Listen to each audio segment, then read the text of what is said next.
Sveiki, brangus draugai. Su jumis Valdemaras ir podkastas 5 minutės. Veidas į veidą.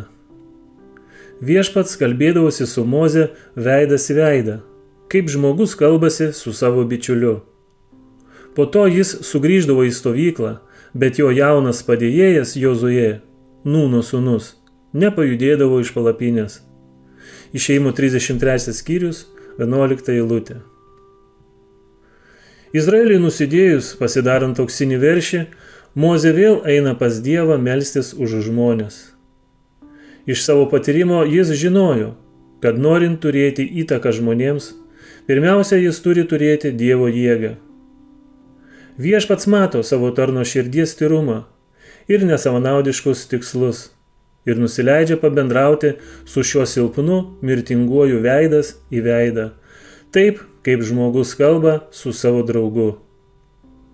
Mozė atiduoda visas savo naštas ir pats jam visiškai atsiduoda ir išlieja savo sielą prieš jį. Viešpats neprieštarauja savo tarnui, bet pasilenkia išklausyti jo maldavimų. Nuskambėjo atsakymas: palengvindamas tau naštą, aš pats eisiu su tavimi. Išėjimo 33 skyrius, 14 eilutė. Bet Mozė nejaučia, kad reiktų čia sustoti. Jis jau daug gavo, bet jis trokšta ateiti dar arčiau Dievo, gauti dar didesnį jo buvimo užtikrinimą. Jis nešiojo Izraelio naštą, jis slėgė didelę atsakomybę ir kada žmonės nusidėjo, jis patyrė stiprų sąžinės graužimą, lyg pats būtų buvęs kaltas. Dabar jis savo sieloje pajuto tas baises pasekmes, jei Dievas paliks Izraelį jų užsispyrime ir neatgailausios širdies valdžioje.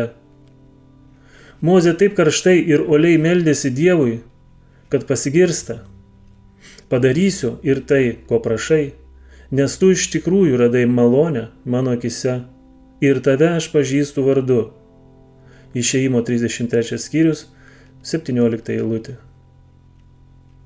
Iš tiesų dabar mes tikėtumės, kad pranašas nustos maldavęs, bet ne, dėl savo sėkmės įgavęs drąsos, jis ketina eiti dar arčiau Dievo su tokiu šventu užtikrinimu, kurio suprasti mums beveik neįmanoma. Ir dabar jis paprašo to, ko joks žmogus anksčiau nėra prašęs. Prašyčiau parodyti man savo šlovę.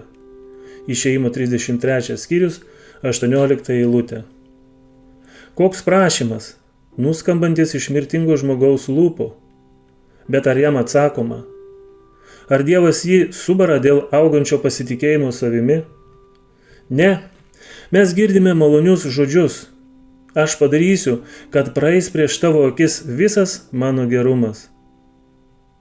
Mozės istorijoje mes galime matyti, kad artimas bendravimas su Dievu yra žmogaus privilegija, kurią jis gali mėgautis.